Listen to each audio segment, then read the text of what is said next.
Halo, Assalamualaikum warahmatullahi wabarakatuh.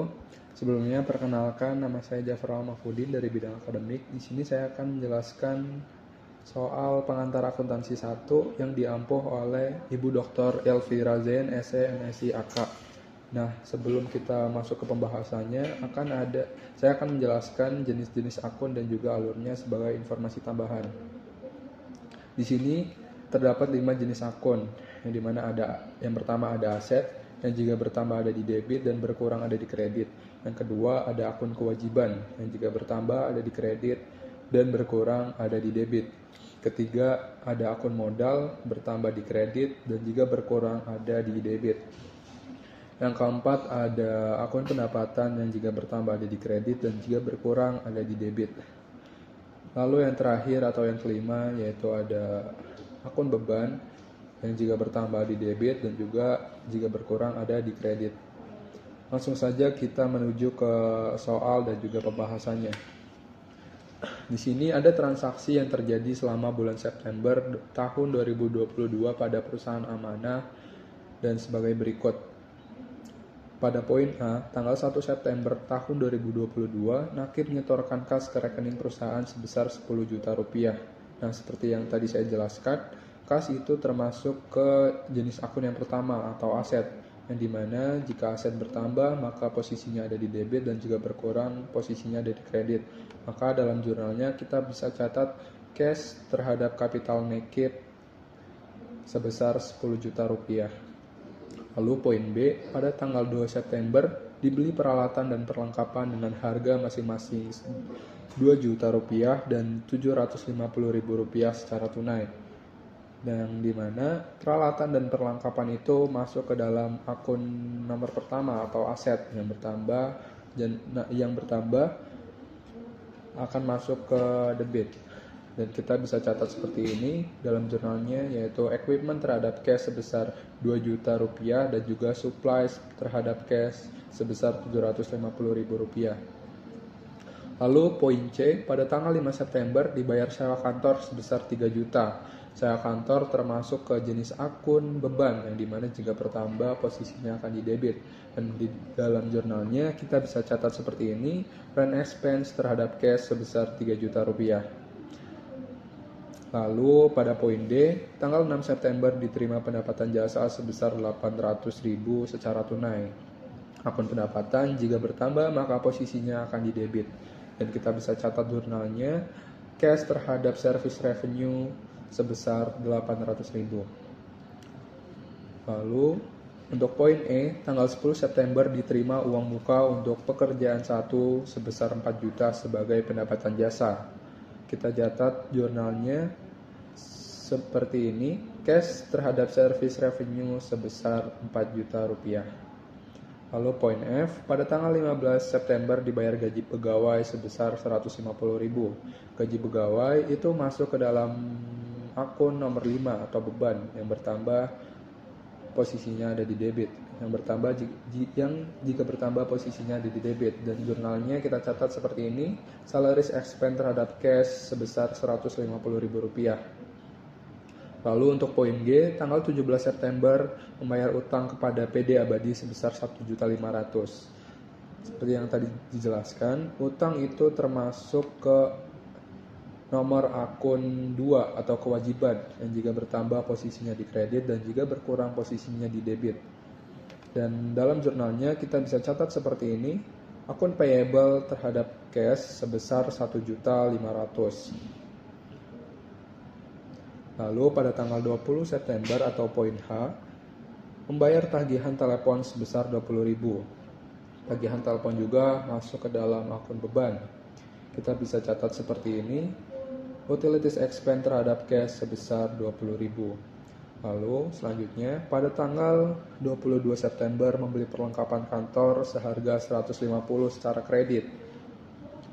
Kita bisa jurnal seperti ini, office supplies terhadap akun payable. Karena kita bayar melalui kredit dan bukan uang tunai, maka kita catat di bagian kreditnya yaitu akun payable, bukan cash.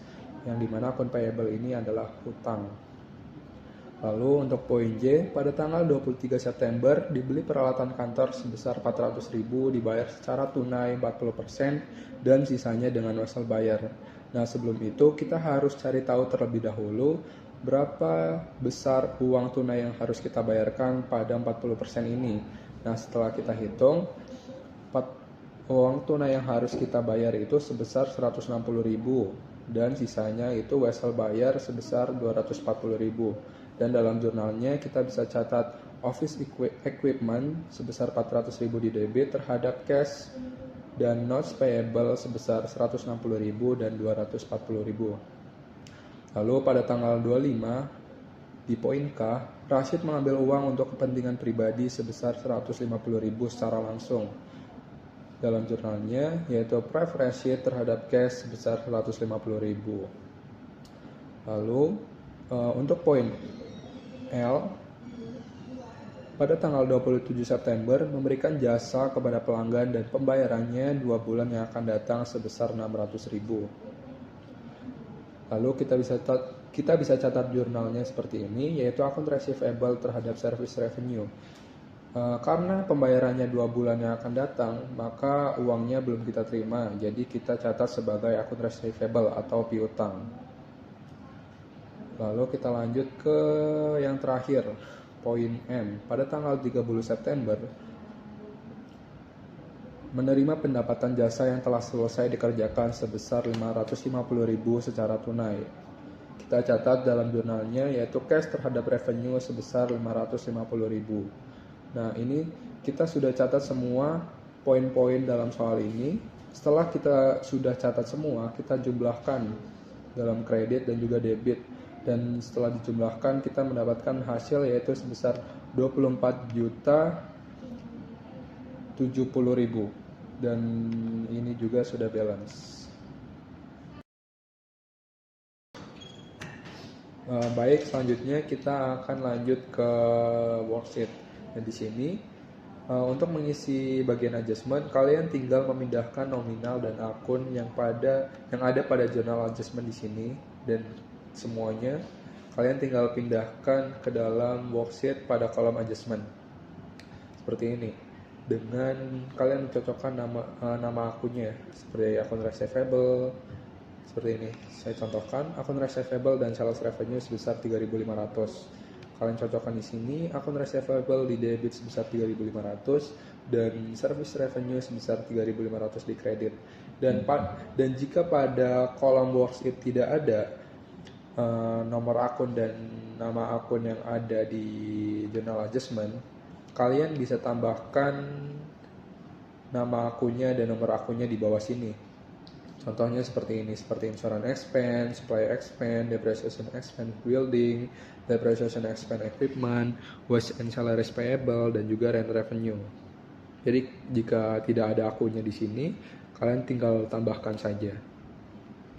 Lalu selanjutnya kita mencari nominal dari trial balance di sini.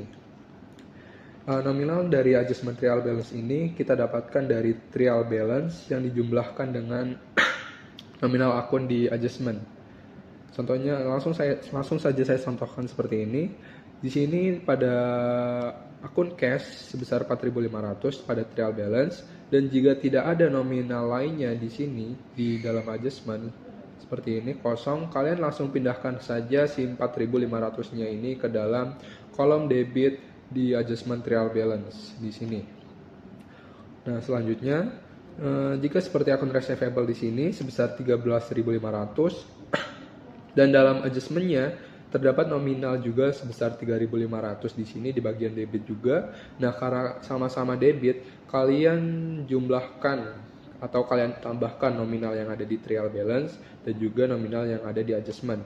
Jika sudah ditambahkan, kalian taruh nominal itu ke kolom debit di adjustment trial balance seperti ini. Contohnya seperti 3.500 ditambah 3.500, hasilnya yaitu 17.000 rupiah, 17.000 dolar di kolom debit.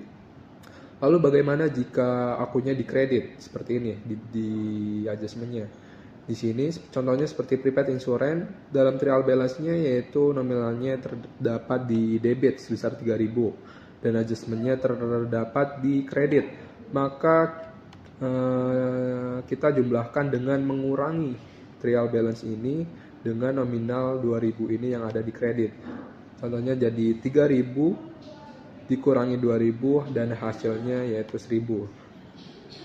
Tapi jika hasilnya itu kurang, kita taruh di kredit. Jadi contohnya seperti jika di sini di trial balance-nya 1.000 dan di adjustment di kreditnya 2.000, itu hasilnya yaitu minus 1.000, maka kita taruh di bagian kredit seperti di sini ya. Itu jika hasilnya kurang. Dan begitu pun hingga selanjutnya, hingga sampai bawah. Dan jangan lupa untuk kalian jumlahkan nominalnya dan pastikan untuk balance nominalnya dari debit dan juga kredit. Lalu selanjutnya ada income statement. Dalam income statement ini kita hanya mengambil nomor akun 4 dan 5 atau akun pendapatan dan juga beban-beban. Kita pindahkan saja akun pendapatan dan beban-beban yang ada di trial balance dan kita pindahkan ke income statement. Contohnya seperti ini, yaitu akun pendapatan atau nomor 4 yaitu service revenue sebesar 184.700 dan langsung pindah di kredit dan pindahkan juga di kredit di kolom income statement dengan nominal yang sama. Selanjutnya kita juga pindahkan akun beban-beban seperti wage and salaries expense, advertising expense, dan lain-lainnya yang ada di adjustment trial balance kolom debit. Kita langsung saja pindahkan ke kolom debit juga di kolom income statement. Dan jangan lupa untuk jumlahkan nominalnya, dan nominalnya pastinya tidak akan balance-nya di sini di bagian income statement. Selanjutnya untuk balance sheet, di sini kalian hanya perlu mengambil nomor akun 1, 2, dan juga 3. Akun nomor 1, akun nomor 2, dan juga akun nomor 3 yang ada di adjustment trial balance. Contohnya seperti ini, akun nomor 11 cash 4.500 di debit. Lalu kalian tinggal pindahkan saja ke balance sheet sebesar 4.500 di balance sheet. Lalu untuk nomor 2 nih, seperti akun payable, di sini sebesar 4.100 di kredit. Kalian tinggal pindahkan lagi saja ke balance sheet bagian kredit 4.100. Untuk akun nomor 3 juga sama seperti itu. Contohnya seperti ini, Kopas Brewing 4.000 di debit. Lalu kalian tinggal pindahkan saja 4.000-nya juga di balance sheet. Hingga akun yang bawah juga seperti ini. Pokoknya yaitu akun nomor 1, 2, dan juga 3 yang kalian ambil untuk mengisi kolom balance sheet. Setelah itu kalian jumlahkan juga debit kreditnya dan pastinya juga tidak akan balance di sininya. Nah, setelah itu kalian tinggal jumlahkan di sini. Untuk di sini kalian tinggal jumlahkan yaitu akun kredit di sini. Bagian kredit kalian kurangi dengan jumlah atau total nominal dari bagian debit. Di sini contohnya seperti ini, 184.700 dikurangi 116.230 dan hasilnya yaitu sebesar 68.470. Dan ini jika kalian tambahkan 116.230 dan juga ditambah 68.470, maka hasilnya akan sama seperti yang ada di sini, yaitu 184.700. Selanjutnya untuk balance sheet juga sama, kalian sebenarnya tidak sama. Di sini di balance sheet kalian yaitu menjumlahkan atau mengurangi, yaitu mengurangi total nominal dari debit, kolom debit, lalu dikurangi total nominal dari kolom kredit. Contohnya seperti ini. Pada kolom debit total nominalnya yaitu 268.750 dan untuk kredit nominalnya 200.280. Jika dikurangi 268.750 dikurangi 200.280, maka nominalnya yaitu 68.470. Ini juga jika kalian tambahkan 68.470 ditambah 200.280, maka hasilnya akan sama pada total nominal kolom di debit, yaitu 268.750. Dan itu adalah net income dan itu nominal ini 68.470 adalah net income-nya. Dan hasilnya juga di sini sudah balance. Jadi untuk bagian income statement, kalian jumlahkan, kalian kurangi kolom total nominal kolom di kredit dikurangi total nominal kolom di debit. Dan untuk bagian balance sheet, kalian kurangi total nominal dari kolom debit dan dikurangi total nominal dari kolom kredit. Seperti itu. Dan kita bisa mendapatkan net income-nya, yaitu sebesar $68.470. Selanjutnya kita bahas soal untuk nomor 3, yaitu menyusun laporan keuangan. Sebelum ke pembahasannya, izinkan saya memperkenalkan diri. Saya Rizky Arpian Arlandi dari bidang akademik. Baik, langsung saja ke contoh soalnya. Jadi sebelum membuat laporan keuangan, kalian sebisa mungkin selesai membereskan worksheet, karena worksheet ini berkaitan dengan laporan keuangan. Jadi misalkan worksheet ini kalian sudah selesai, bisa mempermudah kalian dalam mencatat laporan keuangan. Contohnya yang pertama, kita membuat laporan laba rugi atau laporan income statement. Pada laporan ini, kalian mencatat akun jurnal yang keempat dan kelima, yaitu akun pendapatan dan beban. Untuk mencatat laporan ini, kalian bisa lihat di worksheet pada kolom income statement, pada bagian yang ini. Baik, langsung saja kita catat atau pindahin jurnalnya. Yang pertama ada akun yang keempat, yaitu ada service revenue sebesar 184.700 di kredit. Lalu kita membuat akun kelima, yaitu beban. Ada akun wage and salaries expense sebesar 76.000, advertising expense sebesar 15.500, utilities expense sebesar 8.100, repair expense sebesar 6.300, insurance expense sebesar 2.000, supplies expense sebesar 1.600, depreciation expense building sebesar 1.520, depreciation expense equipment sebesar 2.160, dan yang terakhir ada miscellaneous expense sebesar 3.050. Jika sudah mencatat semua akun jurnalnya, kalian bisa menjumlahkan seluruh beban, yaitu kita dapat hasil 116.230. Selanjutnya kita kurangi dengan pendapatan, yaitu service revenue, dan mendapatkan net income-nya sebesar 68.470. Jadi setelah kalian sudah selesai mengerjakan laporan income statement, selanjutnya kita membuat laporan owner equity. Pada laporan ini kalian mencatat akun jurnal yang ketiga, yaitu modal.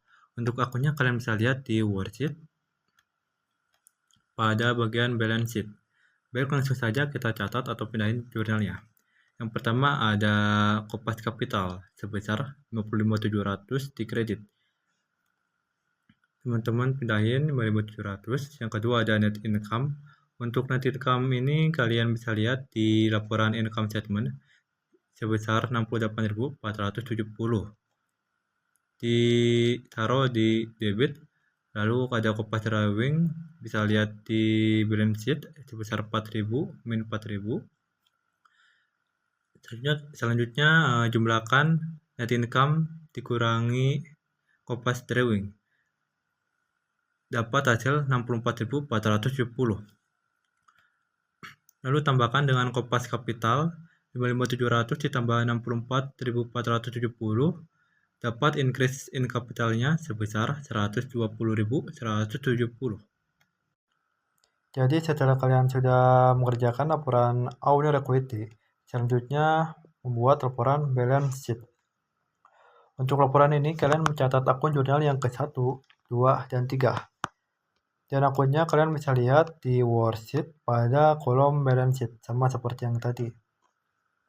Langsung saja ke pencatatannya. Yang pertama ada aset.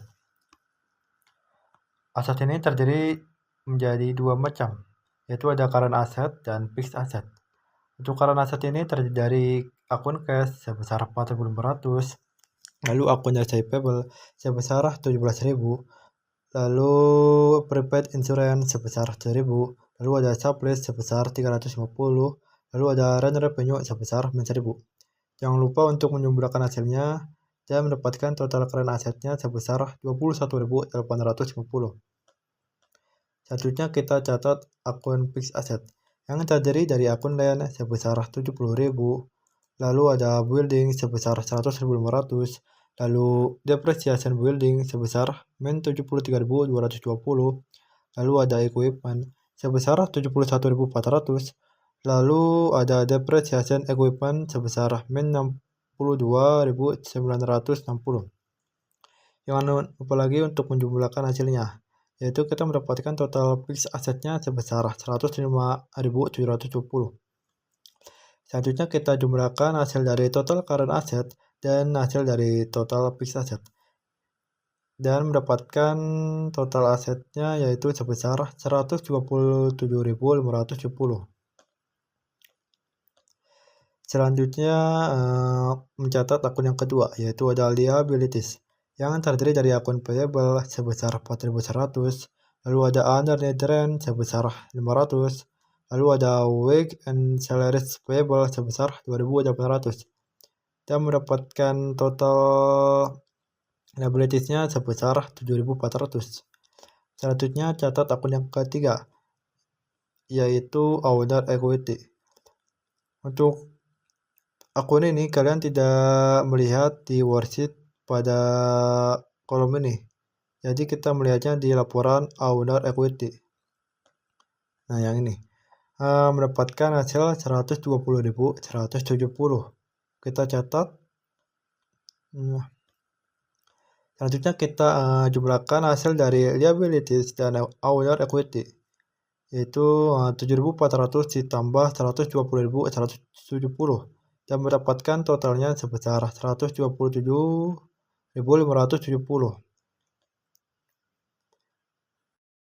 Mungkin cukup sekian pembahasan untuk soal pengantar akuntansi 1 dari bidang akademik.